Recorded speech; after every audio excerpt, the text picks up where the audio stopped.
aprovação.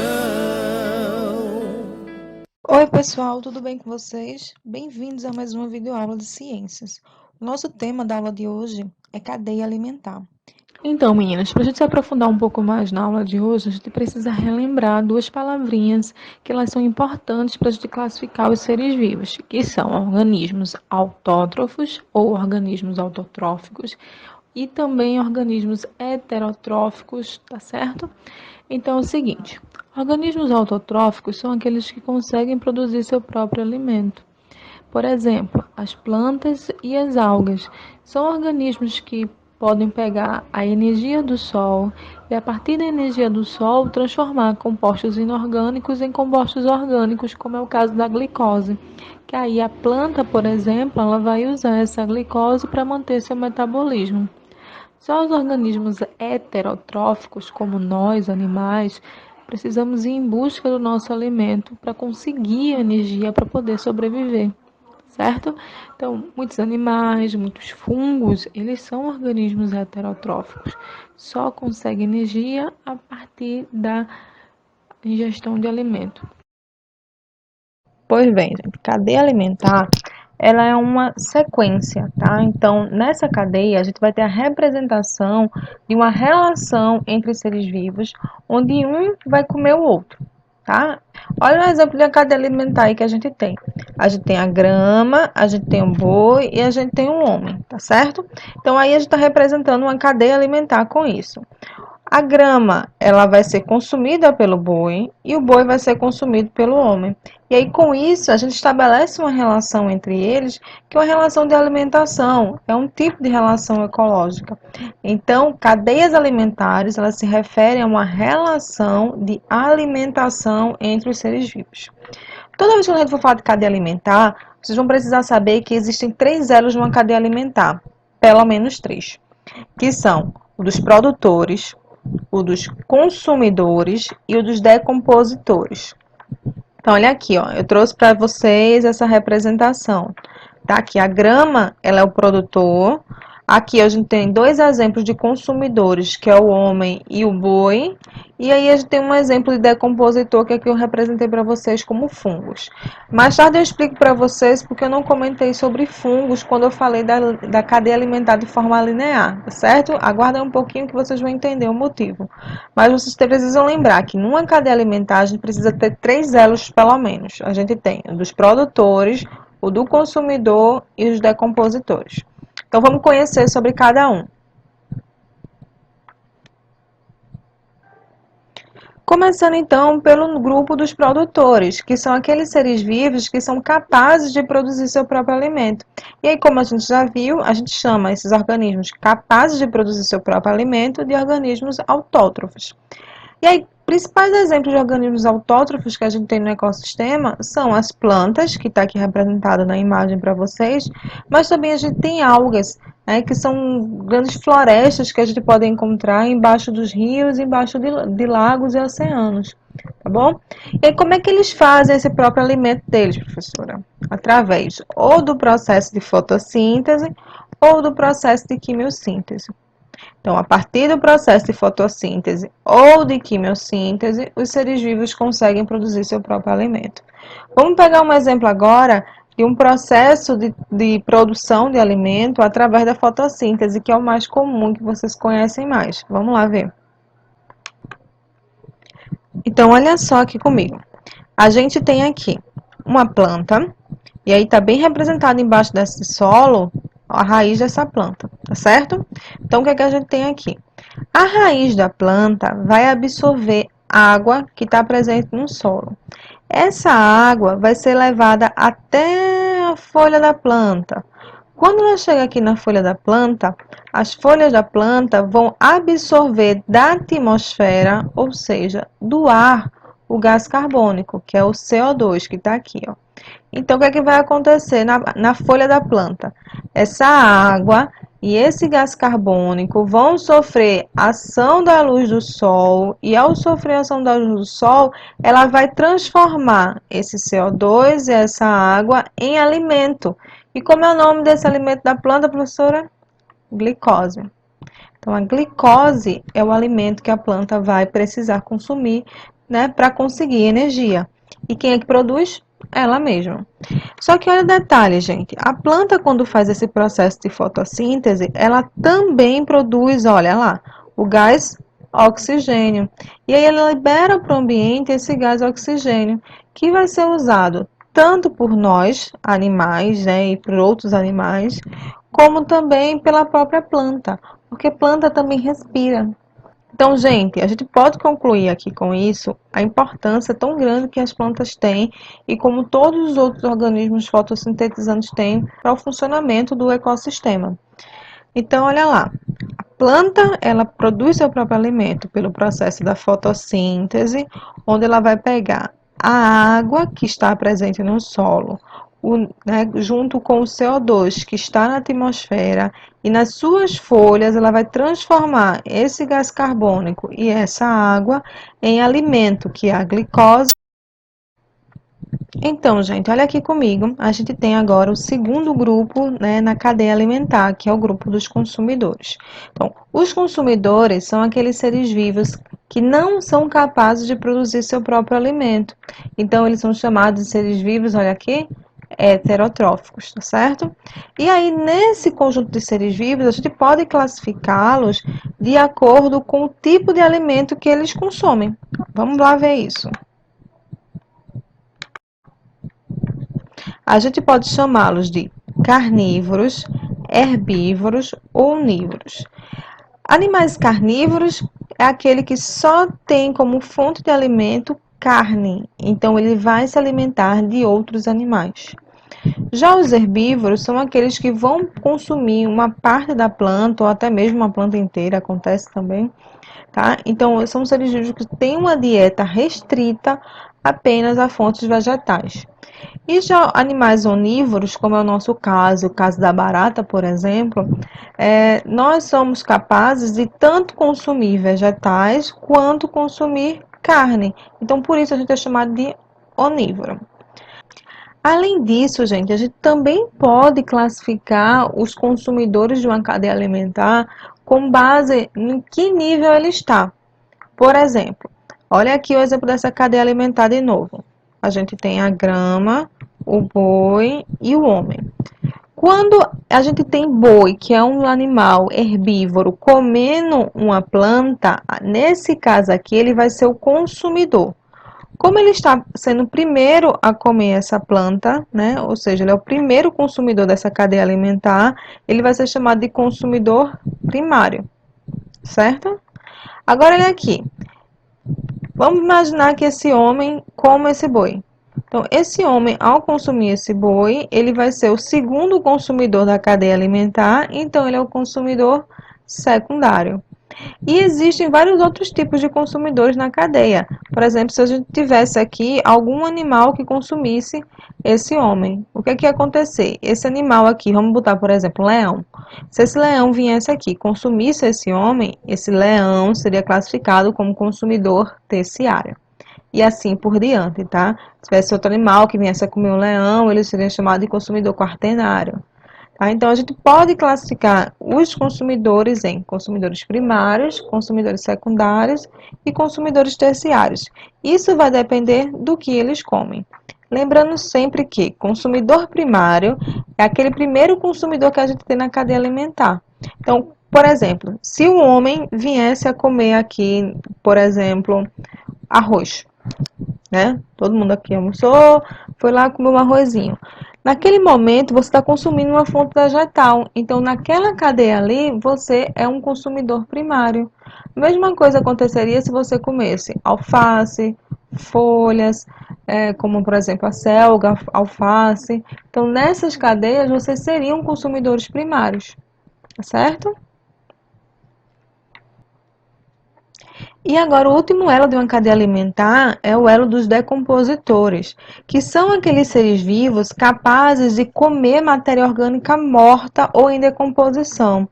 E aí, esses decompositores, que a gente tem os principais exemplos, que são os fungos e as bactérias, eles, através desse processo de decomposição, eles vão tornar para o ambiente a matéria orgânica que estava presa no corpo do organismo.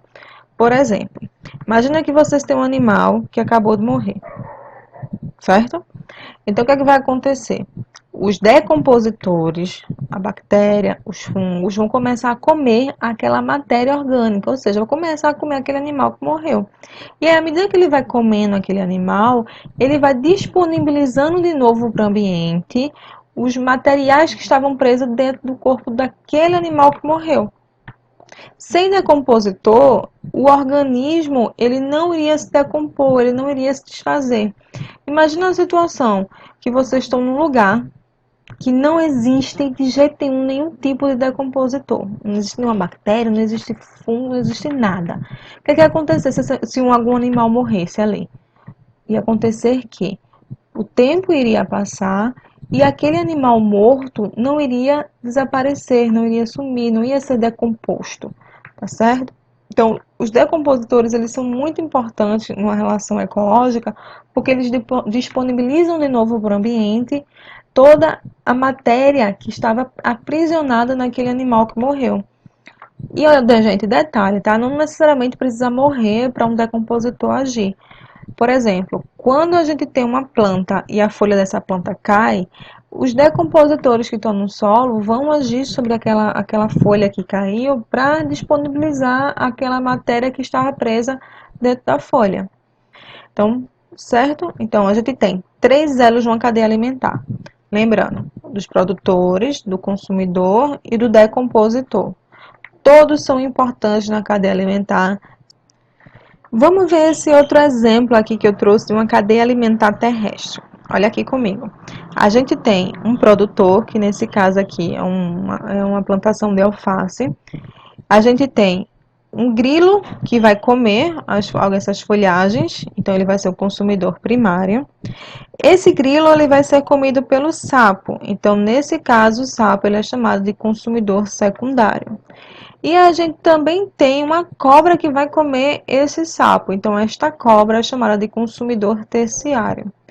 E a gente também pode acontecer dessa cobra ser comida por um gavião. E aí, esse gavião ele é chamado de consumidor quaternário.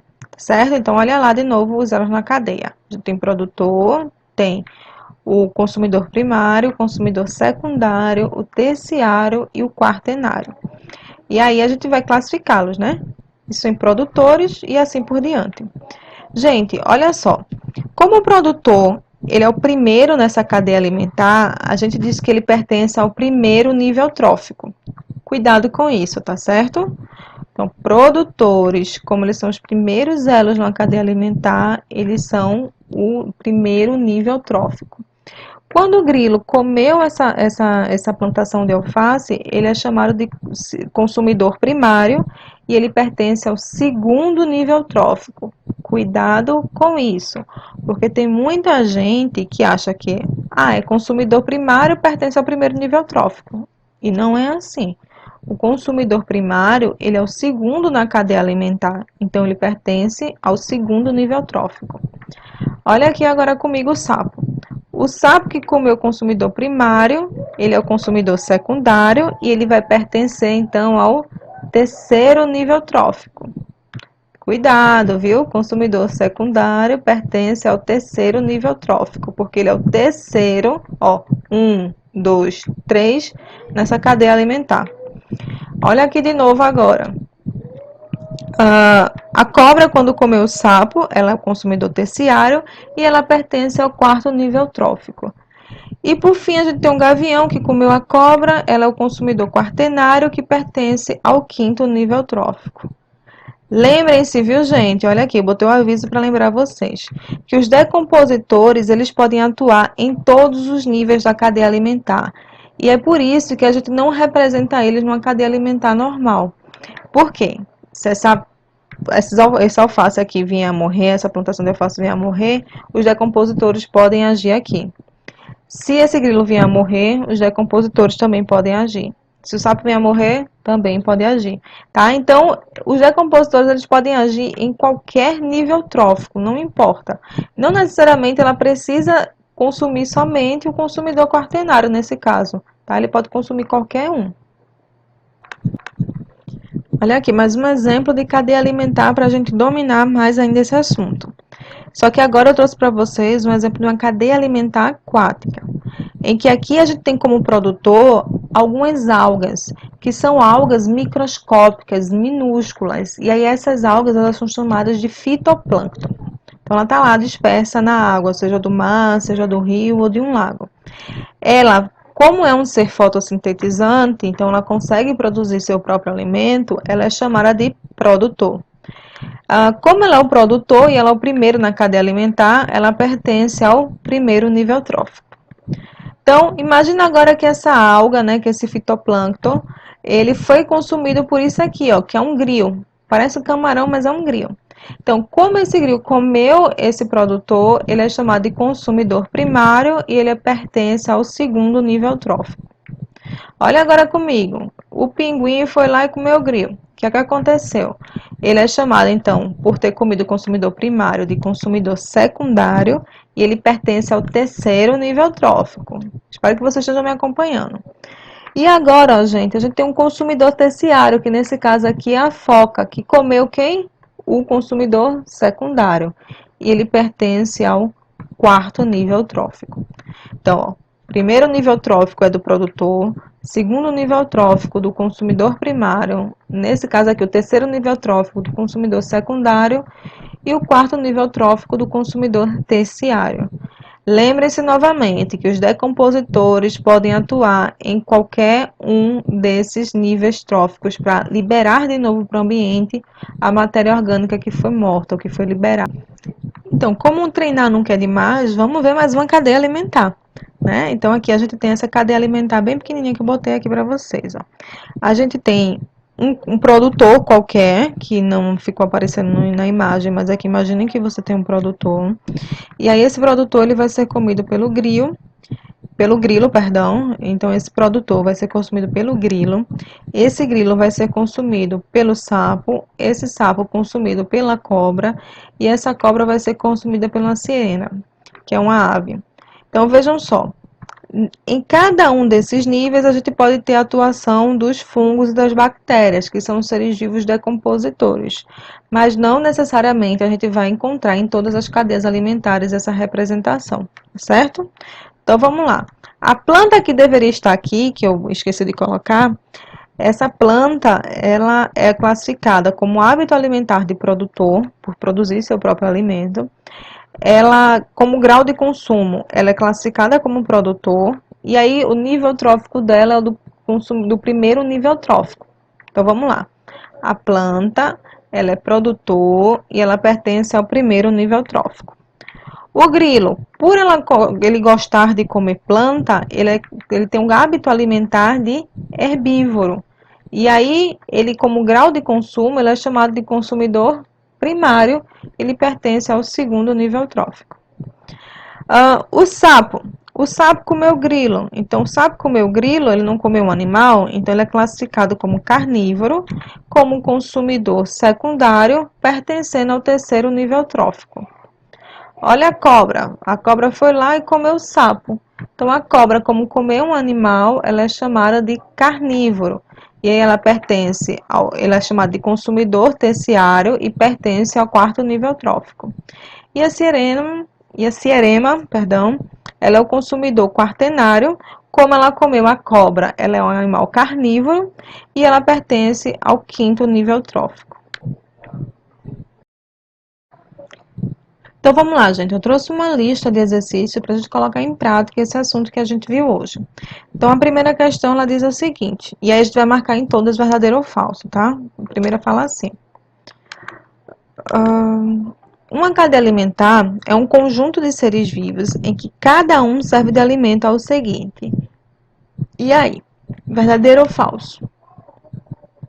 Verdadeiro. Em uma cadeia alimentar, a gente vai ter uma representação de seres vivos onde um vai servir de alimento para outro. Um está comendo o outro. Então, verdadeiro. Segundo, os produtores são seres heterotróficos. Então, segundo essa afirmativa, ele está dizendo que os produtores, como plantas, não conseguem produzir seu próprio alimento. Está correto isso? Não, tá falso. As plantas, como todos os produtores, elas conseguem sim produzir seu próprio alimento e elas são chamadas de autótrofos. Então, está falsa essa segunda afirmativa. Terceiro, os fungos são organismos autotróficos. Vamos lembrar lá, fungos, eles pertencem ao grupo dos decompositores. Como eles comem restos, né, de matéria orgânica morta, então, de plantas ou de outros animais, a gente não classifica fungo como organismos produtores. Não dá para classificá-lo assim. Então, a gente classifica eles como organismos heterotróficos. Então, essa terceira afirmativa está falsa, certo? Então, vamos lá para a quarta questão. As plantas alimentam-se a partir de sais minerais do solo. Gente, cuidado com isso aqui, porque tem muita gente que marcaria isso aqui como verdadeiro. Está falso. As plantas, elas não se alimentam de sais minerais que estão no solo. Tem muita gente que vai, vou botar um adubozinho aqui na planta para ela poder comer. Não é assim que funciona. As plantas, elas se alimentam através do processo de fotossíntese, porque nesse processo ela produz o alimento dela. Vamos lembrar da fotossíntese. A planta, ela pega da raiz a água e essa água, ela vai chegar lá na folha da planta, vai misturar com gás carbônico e sob a ação da luz do sol, vai transformar esse gás carbônico e essa água em quê? Em alimento da planta, que é a glicose, e a planta também vai liberar nesse processo o gás oxigênio que os seres vivos usam para respirar, certo? Então, planta não come sais minerais do solo, ela não se alimenta disso, tá falso. Quinto, os decompositores são seres heterotróficos. Acabei dando a resposta lá em cima, ó. Essa daqui tá correto, verdadeiro. Sexto, uma teia alimentar é um conjunto de cadeias alimentares intercruzadas. Está corretíssimo. E é isso que acontece no ecossistema. É um comendo o outro e nessa relação é que vai acontecer no fluxo de energia no nosso ecossistema. Sétimo, ao longo de uma cadeia alimentar não há perda de energia. E aí, gente? Eita, apertei antes. Falso. Então, ao longo da cadeia alimentar, há sim perca de energia. Isso porque quando um produtor, por exemplo, ela produz o seu alimento, ela vai usar aquela parte daquele alimento que ela produziu para o próprio metabolismo dela. E aí, quando um grilo, por exemplo, for comer aquela planta, ele não vai consumir toda a energia que a planta produziu. Por quê? Porque a planta usou uma parte da energia para a própria sobrevivência dela, certo? Então, tá falso. Oitavo, leia as seguintes afirmativas sobre a cadeia alimentar. Então, primeiro, as cadeias alimentares podem ocorrer isoladamente em um ecossistema. Falso. Elas não ocorrem isoladamente. O que a gente encontra no ecossistema é uma relação de teias alimentares. Segundo, podemos definir cadeias alimentares como sendo uma sequência de organismos que dependem um dos outros para se alimentar. Verdadeiro. É justamente isso como a gente pode definir uma cadeia alimentar. Então, está corretíssimo isso aí. Terceiro, as plantas e algas são organismos produtores. Correto, está certíssimo. Plantas e algas são organismos produtores, pois são capazes de produzir seu próprio alimento. Quarto, os decompositores são fungos e bactérias que também participaram da cadeia alimentar. São eles os responsáveis por devolverem à natureza os nutrientes que retiram da matéria orgânica. Perfeito isso aí. Então, também é verdadeiro. Então, a gente tem como verdadeiro aí o 2, o 3 e o 4. Então, a resposta para aqui é letra D, certo? E o que é que acontece agora? É a vez de vocês. Eu vou liberar uma lista de exercício. De novo, essa lista de exercícios vai ter tipo 1 e tipo 2. O pessoal do 5º, 6º e 7º ano, eles vão fazer o tipo 1 e o pessoal do 8º, 9º e 1º vão fazer o tipo 2. Tá certo? Então, gente, bons estudos, se cuidem e a gente se vê na próxima aula.